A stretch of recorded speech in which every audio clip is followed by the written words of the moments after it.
السلام عليكم ورحمة الله وبركاته እንኳን ወደ አህለን ቲዩብ በሰላም መጣችሁ። ዛሬ 15 የዓለም ሀገራት አስደናቂ እውነታዎችን እንመለከታለን። ከሩሲያ አስገራሚ የጊዜ ዞኖች እስከ ምንም ወንዝ የሌላቸው የዓለማችን ሀገሮች።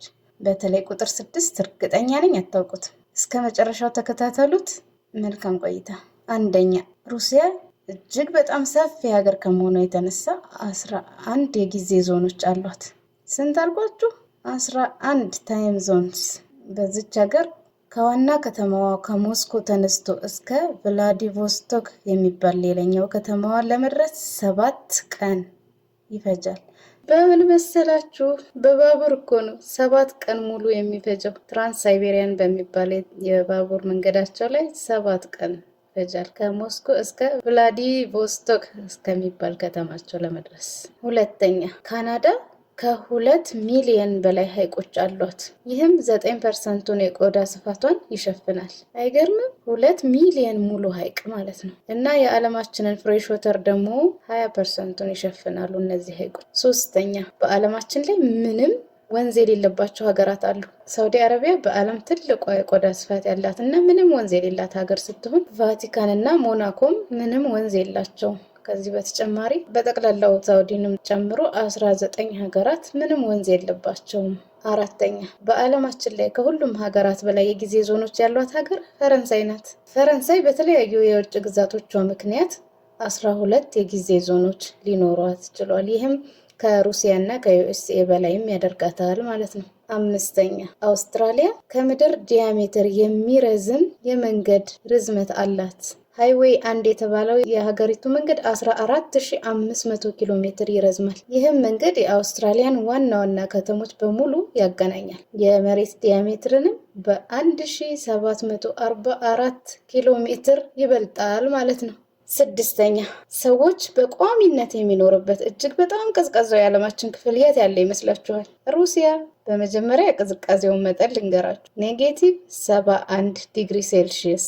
እንደዚህ አይነት ቅዝቃዜ መኖሩን ራሱ እኔ አላቅም ነበረ፣ እንኳን ሰው ይኖርበታል ብዬ ልገምት ማለት ነው። በሩሲያ ኦይም ዮካን የተባለ ቦታ ነው። ይህ ቦታ -71.2 ዲግሪ ሴንቲግሬድ ቅዝቃዜ አለው። እዚህ ቦታ ላይ የሚኖሩ ሰዎች ምግባቸው እንዳይቀዘቅዝ መቼም ፍሪጅ ውስጥ የሚያስቀምጡ ይመስለኛል። አስባችሁታል? ምክንያቱም አብዛኛውን ፍሪጅ እኔ ሳይ ከኔጌቲቭ የበረዶ ቤቱን እንኳን ስናየው እንዴት ነው በኔጌቲቭ 16 እስከ 20 ምናምን ነው አይደል የሚሆነው? ከነሱ በጣም እጅግ ያነሰ ማለት ነው ቅዝቃዜ መጠኑ። ስለዚህ ፍሪጅ ውስጥ ቢያስቀምጡት የተሻለ ይመስለኛል ምግባቸውን እንዳይቀዘቅዝባቸው። እሺ፣ 7ኛ ላይ ደርሰናል። የቅዝቃዜውን ካወራን አሁን ደግሞ እስቲ የምድራችን ሞቃቱ ቦታ የት ያለ ይመስላችኋል? ገምቱ እስቲ። ብዙ ርቃችሁ አትሄዱ። አዎ፣ ኢትዮጵያ ነው። ዳሎል። ዓመታዊ የሙቀት መጠኑ 34.4 ዲግሪ ሴንቲግሬድ ነው። አስባችሁታል እንዴት እንደሚያቃጥል? ለነገሩ ከኤርታሌ ጎን ሆኖ እንደውም ቀዝቃዛ ነው በዚህ። 8ኛ፣ ዋና ከተማ የሌላት ሀገር አለች። ናውሩ የተባለችው በፓሲፊክ ውቅያኖስ የምትገኝ ደሴት ዋና ከተማ የሌላት ብቸኛዋ የዓለማችን ሀገር ናት። 9ኛ፣ አይስላንድ ውስጥ ምንም አይነት የወባ ትንኝ የለም። ልዩ በሆነው የአየር ንብረቷ ምክንያት አይስላንድ ውስጥ የወባ ትንኝ ልትኖር አልቻለችም። ሌላው ከዚች ሀገር በጣም ያስገረመኝ ነገር በበጋ ወቅቷ በጁን እና ጁላይ ወራት ላይ በአንዳንድ አካባቢዎቿ ላይ ኦልሞስት 24 ሰዓት ሙሉ የፀሐይ ብርሃን አለ። ሌሊትም ቀንም ፀሐይ ነው ማለት ነው። አይገርምም? ሱብሃንአላህ። አይመሽም ማለት ነው። እና መቼ ይሆን የሚተኙት? ከዚህ ጋር ተያይዞ አንድ ሰው ያጋራውን ቪዲዮ ላሳያችሁ። እጅግ በጣም የሚገርም ነው። How bright is it really during the midnight sun at summertime in Iceland? How bright is it really? You know, is it like a glimpse of light or is it true daylight? I'm here today or tonight to try to answer that question once and for all. This is it. This is about as dark as it gets in summertime in the middle of the night during the brightest part of the summer in Iceland. That was very confusing. This is the brightest part of the year and this is about as dark as it gets in the middle of the night. It won't get much darker than this. So if the question is what can you do? እያለ ያለው በዚህ የበጋ ወቅት በዚህን ያክል ደረጃ ነው የሚጨልመው። ሊነጋጋ ሲል ያለው አይነት ብርሃን የለም እኛ ጋር። ልክ እንደዛ ነው የሚሆነው። ይሄ አሁን እያሳየ ያለው እኩለ ሌሊት ላይ ነው። እኩለ ሌሊት ላይ ነው እንደዚህ ፀሐይ አበርታ ያለችው። ምን ማድረግ ይቻላል በዚህ ሰዓት ላይ? ማለት ማንበብ ይቻላል፣ ጎልፍ መጫወት ይቻላል። ማንኛውንም በቀን የምናደርገውን እንቅስቃሴ ማድረግ እንደምንችል ነው እየተናገረ ያለው። እሺ 10ኛ ደርሰናል። በዓለም አሮጌዋ ሀገር ወይም ጥንታዊቷ ሀገር ማን ትመስላችኋለች? ሳን ማሪኖ ትባላለች። ሳን ማሪኖ በ301 ዓመት የተመሰረተች የዓለማችን እጅግ ጥንታዊቷ ሀገር ናት። 11ኛ ፒራሚድ በብዛት ያላት ሀገር ማን ትመስላችኋለች? እስኪ ገምቱ። እጅግ በጣም ቀላል ይመስለኛል። ገምቱ እስቲ። ግብጽ አላችሁ? እንደዛ እንደምትሉ ገምቼ ነበር፣ ግን ተሳስታችኋል። ግብጽ ሳትሆን ጎረቤቷ ሱዳን ናት። እጅግ በጣም ብዙ ፒራሚዶች ያሏት ሱዳን ውስጥ በጥንታዊ የኩሽ ዘመነ መንግስት የተገነቡ ከ220 በላይ ፒራሚዶች አሉ።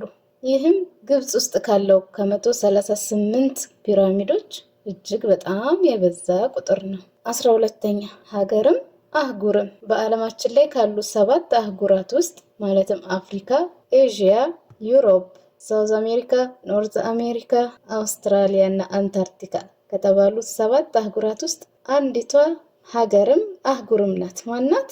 አውስትራሊያ ማለት ነው። አውስትራሊያ እንደ ሀገርም እንደ አህጉርም ናት። አወቃችኋት? ያቺ ካንጋሮ ያለባት ሀገር። አዎ። 13ኛ በዓለም እጅግ በጣም አጭሩ ጦርነት ምን ያህል ጊዜ ፈጀ ይመስላችኋል? 38 ደቂቃ ብቻ። አዎ ደቂቃ ነው ያልኩት፣ ቀንም አይደለም ሰዓትም አይደለም። 38 ደቂቃ።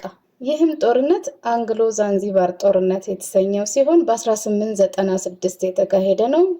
የፈጀውም እንዳልኳችሁ 38 ደቂቃ ብቻ ነው። አላህ አሁንም ያሉትን ጦርነቶች እጅግ አሳጥሮልን ሰላማችንን ያብዛልን። 14ኛ 3 ዋና ከተማዎች ያሏት ሀገር። አይገርማችሁም? ቅድም ናውሩ ምንም ዋና ከተማ የላትም ስንል ነበራል።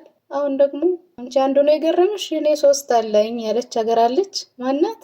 ሳውዝ አፍሪካ። ሳውዝ አፍሪካ 3 ዋና ከተማዎች አሏት። ፕሪቶሪያ፣ ኬፕ ታውን እና ብሎምፎንቴን ይሰኛሉ። ፕሪቶሪያ አስተዳደራዊ ማዕከል ሲሆን ኬፕ ታውን ደግሞ የሀገሪቱ የህግ አውጪ ማዕከል ሌጂስሌቲቭ ማዕከል፣ እንዲሁም ብሎምፎንቴን ደግሞ የህግ አስፈጻሚ ማዕከል በመሆን ታገለግላለች ወይም ጁዲሺያል ማዕከል። 15ኛ የተለየ ቅርጽ ያለው ባንዲራ ያላት ሀገር አለች። እንደምናውቀው ሁሉም ባንዲራዎች ከለራቸው ይለያይ እንጂ ቅርጻቸው ግን ሁሉም 4 ማዕዘን ነው አይደል? ይህች ሀገር ግን ለየት ያለ ቅርጽ ያለው ባንዲራ ነው ያላት። እሷም ኔፓል ስትሆን የባንዲራዋ ቅርጽም 2-3 ማዕዘን ያለው ቅርጽ ነው። እሺ ተመልካቾቼ እንዴት አያችሁት? የትኛው እጅግ አስገረማችሁ? ስለተከታተላችሁኝ እጅግ አድርጌ አመሰግናለሁኝ። አህለን ቲዩብን ሰብስክራይብ አድርጉ። በሚቀጥለው በተሻለ ቪዲዮ እንገናኛለን ኢንሻአላህ። ለዛሬ ይህን ይመስል ነበረ። ቻው።